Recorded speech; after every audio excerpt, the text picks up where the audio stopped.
very serious discussion we're going to have today with the family. I want y'all to come in. I want y'all to buckle in and get ready for a very serious conversation. Uh, the, the question is, why did God curse every African nation in the Bible? And I don't know if people realize that. I don't know if people realize that or not. But we have to ask ourselves, why did God curse every African nation in the Bible? That's very serious. Matter of fact, and, in every African personage, if it wasn't a name, but you started off with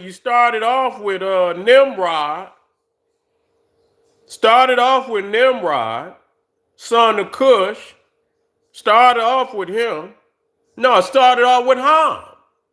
No, it didn't start off with Nimrod. It started off with Ham. Started off with Ham, the patriarch of all the black nations in the Bible. We got a serious hating going on out there, family.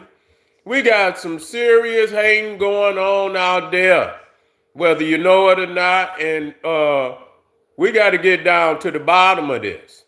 You see, so it started with Ham, the patriarch. Started with him. Then they jumped on Canaan, his son. Say, curse be Canaan. And by the grace of God did this though.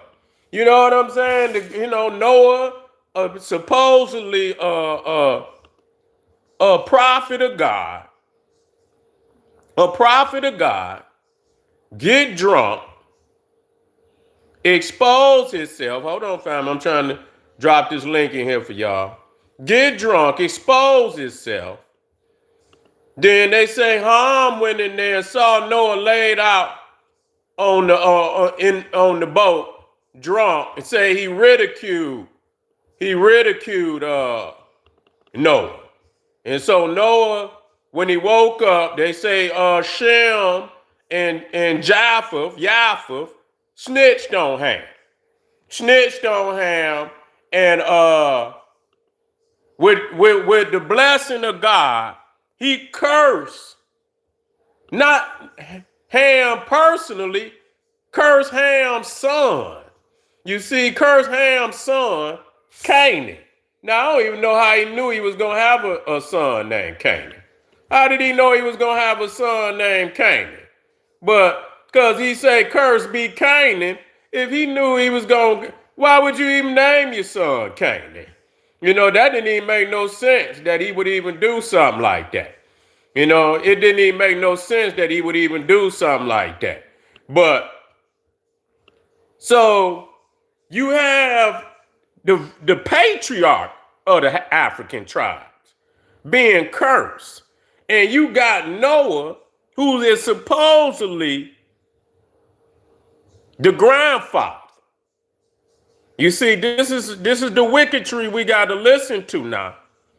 Now, when he say curse be Canaan, now you fall out with your son. Do that mean you gonna fall out with your grandbabies behind something he do?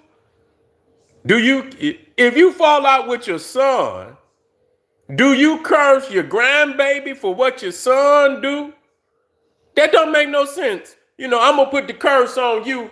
He ain't even born. He ain't even got nothing to do. So you see, it's a deep psychological thing going on here. You know what I'm saying? That they want you. It's almost like chattel slavery. That you born into slavery. And the crazy thing about it, it says a servant of a servant of your brothers. You see, you enslave to a servant a servant of servants. You see, a servant unto your brother. So, you got Shem, which is, that's supposedly the beloved bloodline, which is totally fictional. That's a straw man lineage that's been created to give somebody a history that didn't have one. And so they created an individual to place him in areas, geographical areas that he did not exist in. You see, and say, oh, oh no, you wasn't over there. All of that was Hamitic. And we know that the term Ham is a mythological personage, but the geographical locations is right and exact.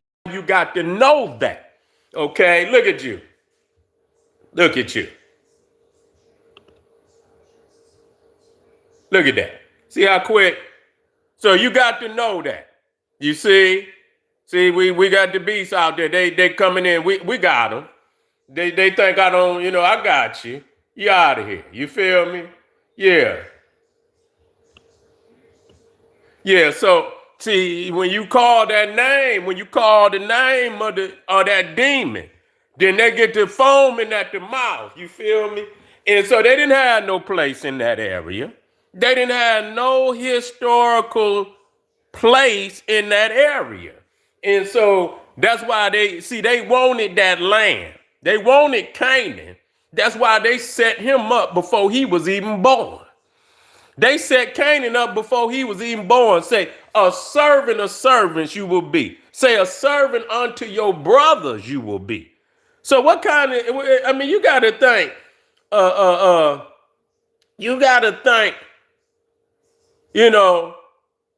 who would do their own family like that? What uncle, was enslave his own nephew like that? But you got to think, these are the people that don't have nothing. They don't have nothing. You see, and matter of fact, wait a minute, let me see if I can get that one. And I keep bringing this particular verse up. A lot of people don't know about this verse. They of Ham. Let me see if I can get that verse. That's it. Chronicles. There it is. Chronicles 1 chapter 4. Let me drop that science on y'all. So they cursed the patriarch Ham. Yeah. They cursed the patriarch Ham. Then they cursed his son, Canaan, that ain't even been born yet. And I believe he was the youngest. So Ham, the oldest was Ethiopia, which is correct. See, even in that, when you look at the chronology based on the dynastic, see, now that's one thing that check that. You have to use them side by side. You got that dynastic Egypt, but yet and still, they the one that formulated the chronology. And they try to make Egypt more ancient than Cush. But see, in the Bible, Cush, Ethiopia is the oldest son. And that's correct. So that's why you got to use them side by side. Even though you got your own understanding.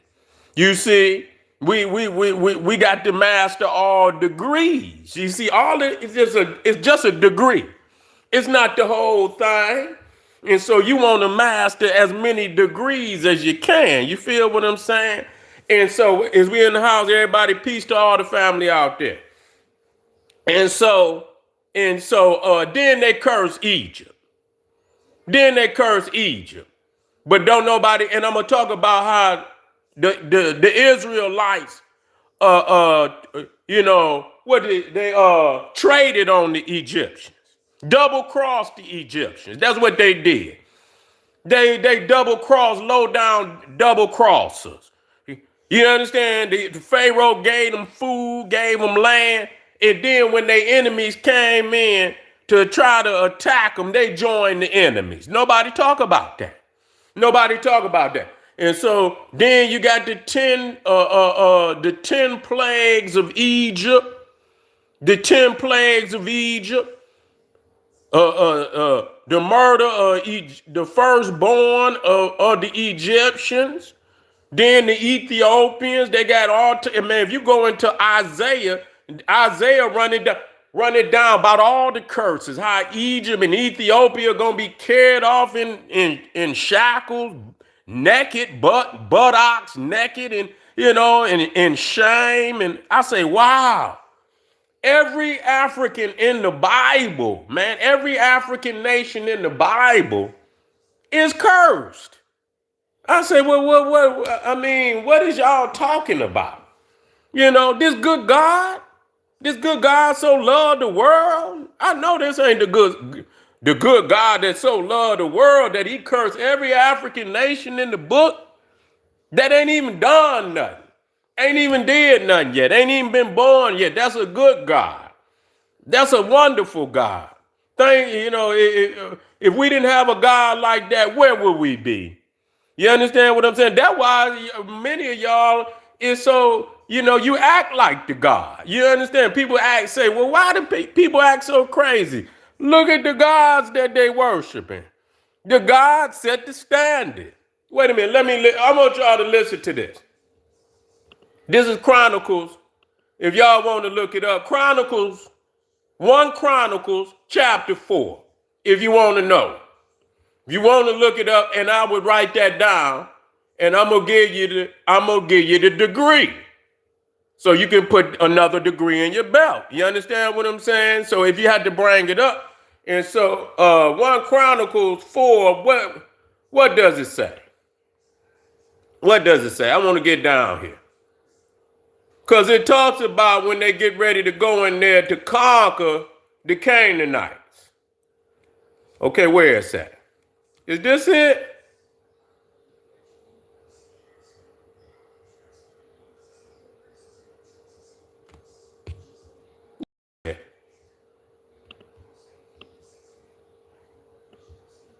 Let me see if this is it.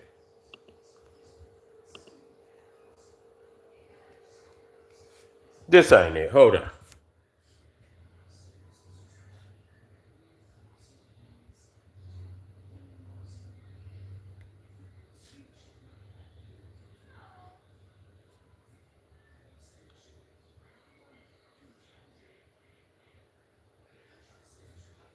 I just had it in there. Now wait a minute.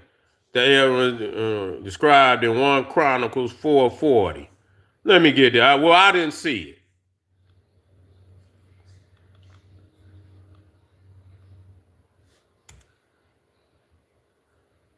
There you go. Yeah, there you go, right here. I found it. I sure did. I'm gonna do 38 to 40. I'm gonna do 38 to 40. I want the King. Okay, they got the King James. Okay. I want the King James. We want the King James.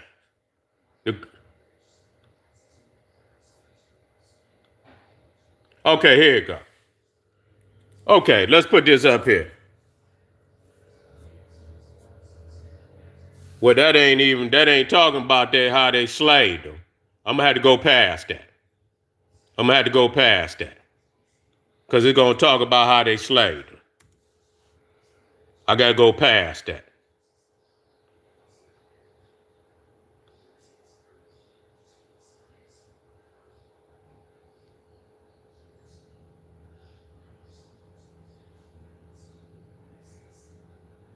Oh, here you go, right here. There you go. I got it. I had to get it right now. So this is one Chronicles. That's right, 1 Chronicles. I would start at 39, and you could go to 41. And it says, now this is talking about the Israelites when they enter Canaan. They coming in to conquer it. They've been given the command by God to go in here and take the land by force. Okay?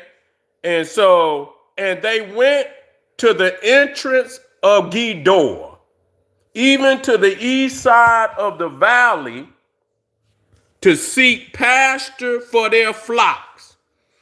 And they found fat pasture and good. And And the land was wide, listen, and quiet and peaceable. I want to bring that up. It says that the land was wide, it was quiet, and it was peaceable. For they of Ham, which is the African nations of the Bible, for they of Ham, which is the Egyptians, the Cushites, the Canaanites, and the Libyans, which they call Phut, P-H-U-T. Some spell it P-U-T. For they of Ham had dwelt there of old, showing that they had been in there ancient times. Now listen. Now this is a quiet and peaceable people. I'm trying to figure out how could God send these people in here to commit genocide on them.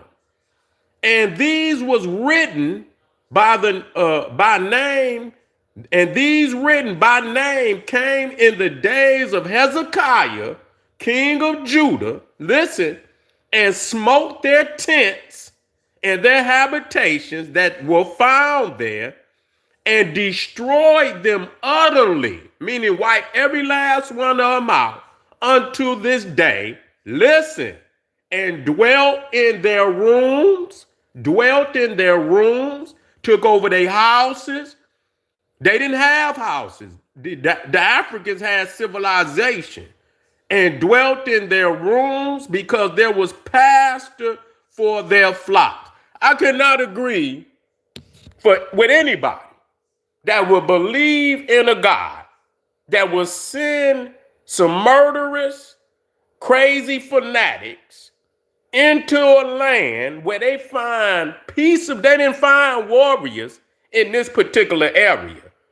They found people peaceable and quiet, and they committed genocide on all them peoples over there. And they was of Ham, meaning they was of the African tribes. Do y'all understand that? Do y'all understand how many African nations in the Bible God commanded the Israelites to commit genocide on? Say, don't leave. This is God speaking. Don't leave none breathing. Do you understand that? Don't leave none breathing. And I'm thinking to myself, and I just want y'all to get this degree of this good God of y'all that would do something like that. You know, this good God that would do something like that. You know, because they always say that the Israelites are chosen. And if they are chosen and God got all knowledge, unless God love to see innocent people murdered, he must got I don't know. He got a fetish to see people, peaceful people, murdered. He got a fetish for that. If they was chosen and the land was their land, why didn't God give it to them in the beginning? That's what it means to be chose. You see what I'm saying? That's what it means to be chose. It should have been given to them in the beginning. So why would God give, a pagan idolatrous people his own land so they could defile the land? And not only do they defile it for thousands of years before he tell the Israelites to go in there and take it. So they didn't defile the land and everything,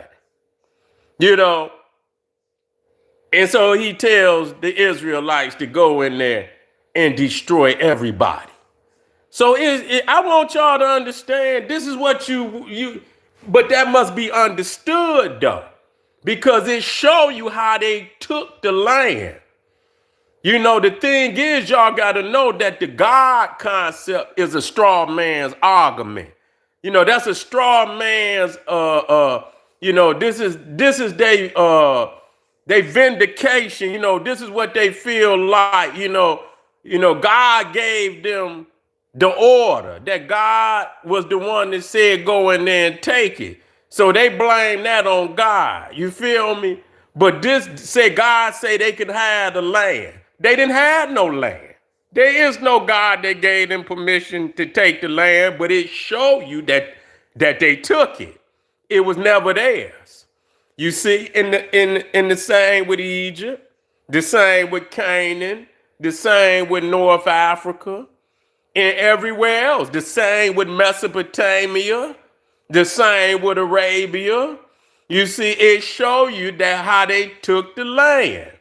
Okay, that they were not the original inhabitants of the land. And so that's the key that we want to get out of this, that this degree, first and foremost, that all the African tribes are cursed in the Bible. And this God is a genocidal maniac. He's a genocidal maniac that'll wipe out children, women, elderly, even the animals. Say, pull the trees up out the ground.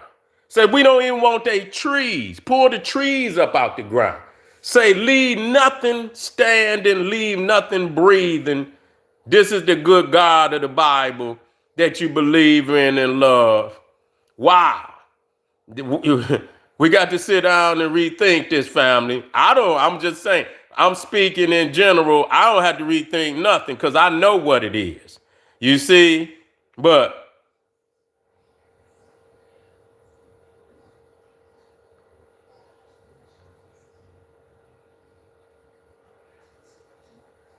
yeah. Is some trolls in here? Yeah, they got to come in. Where they at? What their name is? I'm about to get out of here anyway. They ain't doing that. Yeah, they hurt.